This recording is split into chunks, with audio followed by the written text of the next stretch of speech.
Donné 3 ans pour mettre en place des petits ruchers dans certains de nos parcs, s'assurer que les abeilles se portent bien, qu'elles sont élevées correctement, qu'il y a très peu de mortalité, qu'on peut dupliquer les ruches. Donc c'est vraiment une logique artisanale, c'est-à-dire 5, 10, 15, 20, une trentaine de ruches. On est plutôt dans une logique de voir comment on peut intégrer des ruchers dans un parc photovoltaïque et dans la pratique de la production électrique. Donc dans un premier temps, ils mettent l'apiculteur en contact avec le chargé d'exploitation de la centrale qui fait un tour sur site avec l'apiculteur et ensemble nous décidons d'une zone où ils peuvent installer leur ruche, ce qui permet derrière aux techniciens de ne pas être embêtés au quotidien et à l'apiculteur aussi d'être serein, d'avoir ces ruches qui sont en toute sécurité sur une centrale photovoltaïque. Ce qui me plaît, c'est que d'avoir les ruches sur le parc, c'est que déjà c'est sécurisé, il n'y a personne qui peut venir, voilà, pas de problème de danger. Elles sont super bien placées parce que y a la colline à côté, donc pour le romarin, tout ça c'est génial. Et voilà, non, c'est bien. Et puis en plus elles sont moitié à l'ombre, moitié au soleil, donc c'est très bien. J'étais en reconversion professionnelle, donc j'avais fait un congé individuel de formation pour me former à l'apiculture, mais de manière professionnelle. Et je venais d'avoir mon BPREA, mon brevet professionnel de responsable d'exploitation agricole. Et l'enjeu de ma première saison, qui a été coïncidente avec le projet avec Apicluster, c'était d'augmenter mon cheptel pour pouvoir justement essayer d'après en vivre professionnellement. J'ai augmenté mon nombre de ruches et là je continue à l'augmenter mais à partir des miennes. Par contre pour la miel et de lavande, le parc qui est à Esparon par exemple, il est intéressant.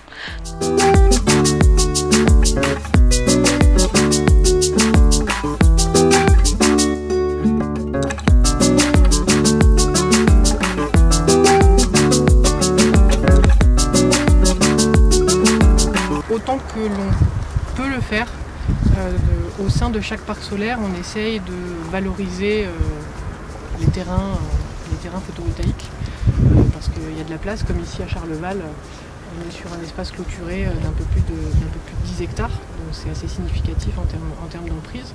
Et puis comme on le voit ici, il y a autant de vide que de plein, donc ça nous permet d'envisager des activités complémentaires à celles de la production électrique.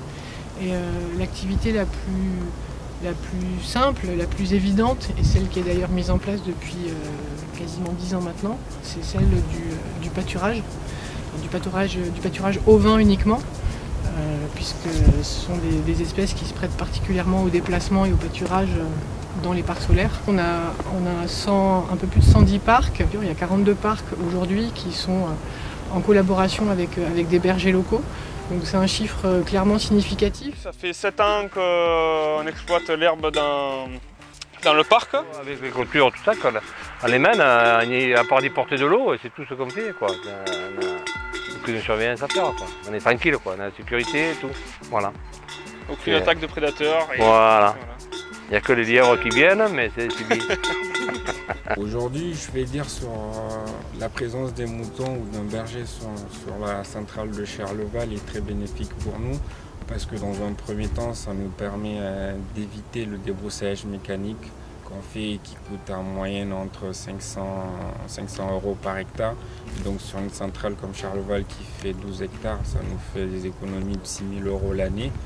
Et l'un des avantages aussi, ça permet d'avoir une centrale qui est tout le temps clean, ce qui permet aux techniciens lors de leur maintenance de se balader entre les rangées en toute sécurité et beaucoup plus facilement. Alors ce qui paraît important dans ce projet, c'est que effectivement on ne détruit pas une activité pour une autre. C'est-à-dire qu'on a l'activité de production d'énergie et renouvelable, mais qu'on continue à avoir un usage du territoire qui est différent et qui peut être oui, de laisser paître des troupeaux ou d'installer des abeilles. Et donc là, on annule un peu l'impact négatif et on renforce le côté positif du projet. Et sur Charleval aussi, un élément important, c'est qu'il est sur une ancienne carrière, donc un site qui a été anthropisé. Et donc là aussi, on minimise l'impact sur l'environnement et où donc nous, on va dans le sens de ce qu'on préconise. Quand on veut faire un parc photovoltaïque, il faut bien choisir le lieu. Parce qu'on ne peut pas mettre du parc photovoltaïque en zone agricole. On voit bien que l'agriculture a besoin de terrain, même s'il y a moins d'agriculteurs. Et les zones naturelles non plus. On a vu des parcs dans des zones naturelles, je ne sais pas si c'est une bonne idée non plus. Mais quand on carrière emblayée, c'est où il y a un projet à côté aussi sur l'ancienne déchetterie, ancienne centre d'enfouissement technique à Malemort, juste à côté d'ailleurs. Donc c'est des lieux qui sont propices à faire du photovoltaïque, où on ne pourra plus faire tout ça. Et après, bien sûr, faire le partage avec des moutons, avec les abeilles pour Charleval. Il y a peut-être d'autres débouchés aussi, hein. Je ne connais pas toutes les... Mais j'incite fortement à tous les gens qui possèdent un parc photovoltaïque à faire ce genre de démarche et pouvoir partager, entre guillemets, la surface avec d'autres activités.